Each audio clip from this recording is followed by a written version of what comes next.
وقال الشیطان لما قضی الامر، اور شیطان کہے گا جب کہ فیصلہ ہو چکے گا، یعنی جنتی جنت میں پہنچ گئے، دوزخیوں کے لیے دوزخ کا والعیاذ باللہ تعالی اللہم اجرنا من النار فیصلہ ہو چکے گا، اس وقت شیطان پھر کہے گا، یہ آخری اس کا اعلان ہے، یہ شیطان سے انسان کی آخری ملاقات ہے، ان اللہ وعدکم وعد الحق، بے شک اللہ نے جو تم سے وعدہ کیا تھا وہ سچا وعدہ تھا۔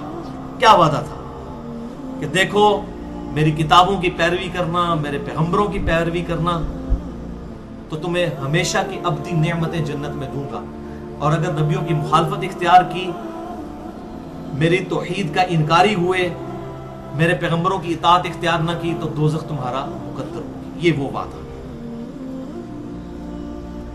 وَوَعَدْتُكُمْ، اور دیکھو میں نے بھی تم سے ایک وعدہ دنیا میں کیا تھا، فَأَخْلَفْتُكُمْ، آج میں اپنے وعدے کا خلاف کرتا ہوں۔ میں نے وعدہ کیا کیا تھا؟ شیطان کوئی سامنے آ کے کسی کو وعدہ کروائے، کوئی بیوقوف ہے کہ اس کے وعدے کے اوپر چلے گا؟ شیطان کی بات کس نے ماننی ہے؟ یہ وعدہ ہے جو دل میں شیطان بڑی لمبی لمبی امیدیں دلا دیتا ہے، طول عمل۔ یا اللہ جو کچھ بھی ہے تیرے محبوب کی امت سے ہے، چور ہیں، بے ایمان ہیں، ٹھگ ہیں، بے نمازی ہیں، حرام خور ہیں، جو کچھ بھی ہے یا اللہ سیدھے بندے دا پتر کو نہیں پڑھنا، جو کچھ بھی ہے تیرے محبوب کی امت سے ہے۔ یہ طول عمل کہ ہم نے تو اپنے اصلاح نہیں کرنی، ہمیں محبوب صلی اللہ علیہ وسلم کی نسبت کی وجہ سے چھوڑ دیں۔ حالانکہ قرآن حکیم میں سورۃ الفرقان آیت نمبر 30 پارہ نمبر 19 کے پہلے صفحے پہ قیامت والے دن رسول اللہ شکایت کریں گے، وقال الرسول یا رب ان قوم اتخذوا هذا القرآن مہجورا، اور رسول اللہ کہیں گے کہ اے اللہ میری قوم نے قرآن کو پیٹھ کے پیچھے ڈال دیا تھا۔ رسول اللہ شکایت کریں گے امت کی کہ قرآن کو انہوں نے چھوڑ دیا تھا، اپنے اپنے بزرگوں اور اپنے اپنے بابوں کے پیچھے لگ گئے تھے۔ تو اگر اللہ کے محبوب صلی اللہ علیہ وسلم نے شکایت کر دی تو شفاعت کے لیے پھر کس کے در پہ جائیں گے؟ تو یہ تو ہمیں سب نے بتایا شفاعت ہوگی، شکایت بھی ہوگی، یہ بڑا سینسٹیو معاملہ ہے۔ یہ چیز کہ کچھ بھی ہے تیرے محبوب کی امت سے ہے، یہ ابو بکر، عمر، عثمان و علی رضی اللہ عنہ مجمعین کو نہیں پتا تھا؟ ان کو تو ایک مجلس میں جنت کی بشارت بھی ملی ہوئی تھی، تو کیا ان کا ایٹیچیوڈ بدل گیا تھا؟ تو یہ جو شیطان اس طرح کی امیدیں دلاتا ہے نا، اللہ تعالیٰ بڑا غفور رحیم ہے، معاف فرمانے والا ہے، اور غلط رحمت کی امید دلائی جاتی ہے اس کی نافرمانی کی بنیاد کے اوپر، یہ بالکل الگ چیز ہے۔ وہ رحمت بخاری اور مسلم کی متفق علیہ حدیث ہے، کوئی شخص محض اپنے اعمال کی بنیاد پر جنت میں داخل نہیں ہو سکے گا۔ ایک صحابی نے عرض کیا اللہ کے محبوب کیا آپ بھی؟ صلی اللہ علیہ وسلم بڑی جرأت کی، آپ نے فرمایا ہاں میں بھی، جب تک میرے رب کی رحمت مجھے ڈھانپ نہ لے میں بھی محض اپنے اعمال کی بنیاد پر جنت میں داخل نہیں ہو سکتا۔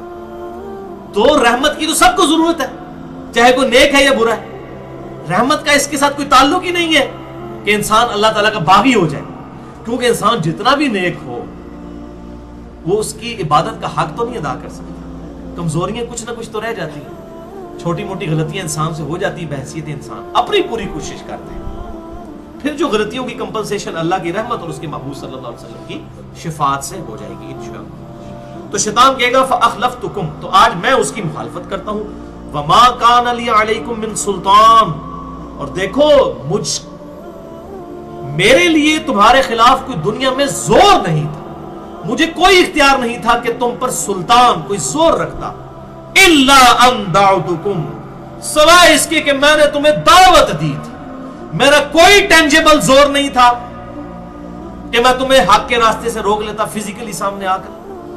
ہمارے آباء و اجداد میں کبھی کوئی واقعہ رپورٹ نہیں ہوا کہ کوئی شخص اپنی مرضی سے مسجد کی طرف نماز پڑھنے کے لیے جا رہا ہو اور شیطان مسجد کے دروازے کے باہر کھڑا ہو کہ میں تمہیں آج مسجد نہیں بڑھنے دینا، کبھی نہیں ایسا ہوگا، اور نہ ایسا کبھی ہوگا کہ اذان ہو تو آپ کے پاؤں خود بخود مسجد کی طرف چل پڑے، یہ بھی نہیں۔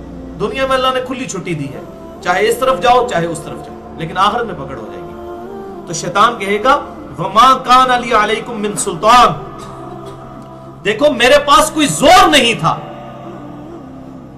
کہ میں تم پر کوئی زور رکھتا، مگر یہ کہ میں نے صرف تمہیں دعوت دی تھی، اور دعوت تو مؤذن بھی دے رہا تھا، حی علی الصلاح حی علی الفلاح، دعوت تو کتنے لوگ دنیا میں کہہ رہے تھے کہ قرآن کی طرف آ جاؤ، ان کو چھوڑ دو، اپنی ریتوں کو چھوڑ کر اللہ کے محبوب صلی اللہ علیہ وسلم کے مبارک قدموں تک پہنچ جاؤ، تو دعوت تو پیغمبروں کے ماننے والے بھی دے رہے تھے، شیطان بھی دے رہا تھا. فاستجبتم لی، پس تم نے میری دعوت قبول کر لی. بس یہ فرق تھا، کوئی ٹینجیبل زور نہیں تھا. دعوت دی تم نے قبول کر لی، پیغمبروں کی نہیں مانی، ان کی طرف بلانے والوں کی نہیں مانی. فلا تلومونی ولوموا انفسکم، تو آج مت ملامت کرو مجھے، ملامت کرو اپنی جانوں. شیطان بالکل بری ہو جائے گا. آج اپنی جان نو رو، جب پنجابی کہتے ہیں نا اپنی جان نو رو، منو نہ رو، ملامت کر اپنی جان کو. آج مجھے مت ملامت کر. ما انا بمصرخکم، نہ میں آج تیری کوئی فریاد سن سکتا ہوں. وما انتم بمصرخی، نہ تم لوگ اے دوستیوں میری فریاد کو پہنچ سکتے ہو. میں بھی دوزخ میں تمہیں ورگلا کر، اور تم میری اس دعوت میں آ کر، یہ نہیں ہے کہ تمہیں کوئی لیم ایکسکیوز دے گی اللہ شیطان نے لگاتا سی، میں ارادہ نہیں سی، شیطان نے اس پاس لاتا نہ، یہ کوئی لیم ایکسکیوز اللہ کے حضور نہیں ہوگا.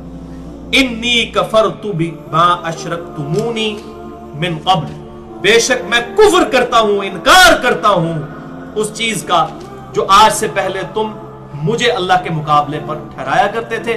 ان الظالمین لهم عذاب علیم، بے شک ظالموں کے لیے دردناک عذاب ہے. والعیاذ باللہ تعالی. یہ شیطان کا ویسے بہانہ ہی ہوتا ہے.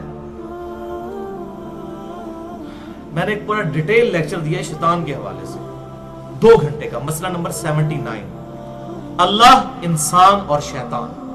یہ ٹرائنگل ہی بنتی ہے نا، اللہ، انسان اور شیطان. مسئلہ نمبر 79، اس میں کراس ریفرنس کے طور پر قصہ آدم اور ابلیس کے بارے میں جتنی آیات، شیطان کی جتنی چالیں ہیں قرآن حکیم سے، وہ میں نے کراس ریفرنس کے طور پر آیات اور احادیث پیش کی ہیں. اس میں بھی میں نے ایک جملہ بولا تھا، بھائیو یہ صرف ہمارا بہانہ ہوتا ہے. مجھے آپ ذرا بتائیے، اگر گورنمنٹ آف پاکستان یہ اناؤنسمنٹ کرے کہ کل جو شخص فجر کی نماز مسجد میں جماعت کے ساتھ پہلی صف میں ادا کرے گا اسے 10,000 روپیہ دیا جائے گا، دوسری صف والے کو 5,000 روپیہ، تیسری صف والے کو 3,000 روپیہ، تو میں کہتا ہوں دنیا کے سارے شیطان مل کرنا انسانوں میں جو سب سے بڑا شیطان ہے اس کو بھی فجر کی نماز پڑھنے سے نہیں روک سکیں گے، کیونکہ دنیا نقد ہے، آخرت ادھار ہے. آپ دیکھ لیں رات کو نیند ہی نہیں پڑے گی. ایسے ایسے لوگ جن کو صبح آنکھ ہی نہیں کھلتی، لیکن ان کو جب ہمارے آفیسز میں لوگوں کے جب انٹرنیشنل ٹورز ہوتے ہیں نا تو وہ اکثر کو 3-4 بجے فلائٹ ہوتی ہے، وہ پہنچتے ہیں جناب، کوئی پرابلم ہی نہیں ہوتی. یہ پرابلم جو ہے تو یہ اس لیے آتے ہیں کہ ہم سیریس نہیں ہیں اللہ کے لیے. اگر سیریس ہو تو کوئی پرابلم ہی نہ آئے. یہ ہم نے اپنے آپ کو خود دھوکہ دیا ہوا ہوتا ہے، شیطان نے کروا دیا، وہ مجبوری ہے جی، یہ بھی تو کرنا تھا، یہ بھی کرنا تھا، وہ بھی کرنا تھا، بس بچیوں کے ہاتھ پیلے ہو جائیں پھر میں مسجد میں ہی بیٹھا رہوں گا، پھر ظاہر ہے کال ہے ویسے تو ہم ٹوڈا مار کے کٹ دینا ہے، مسجد ہی بہنا ہے ویلے ہو کے. لن تنالوا البر حتى تنفقوا مما تحبون، تم کبھی بھی نیکی کے اعلیٰ ترین حصے کو پا ہی نہیں سکتے جب تک کہ اپنی پسندیدہ چیز اپنے رب کے حضور پیش نہ کرو. تو سب سے پسندیدہ چیز انسان کی جوانی ہے. بڑھاپے میں جا کر کے تو شیر بھی شکار کرنا چھوڑ دیتا ہے. تو یہ شیطان کہے گا کہ میں آج انکار کرتا ہوں، تو اللہ تعالیٰ فرما رہا ہے ان الظالمین لهم عذاب علیم، بے شک ظالموں کے لیے دردناک عذاب ہے. وادخل الذین آمنوا وعملوا الصالحات جنات تجری من تحتها الانہار، اور داخل کر دیا جائے گا. یہ سائملٹینیس کنٹراسٹ آیا، دوستیوں کا ذکر ہے، اب جنتیوں کا بھی. ایمان والوں کو وعملوا الصالحات، جنہوں نے نیک عمل بھی کیے، صرف دودھ پینے والے مجنون نہیں بلکہ نیک اعمال کرنے والے. جنات تجری من تحتها الانہار، ان باغات میں جن کے نیچے نہریں بہتی ہوں گی. خالدین فیہا، جس میں رہیں گے ہمیشہ ہمیش. بِإِذْنِ ربہم، اپنے رب کے اذن سے.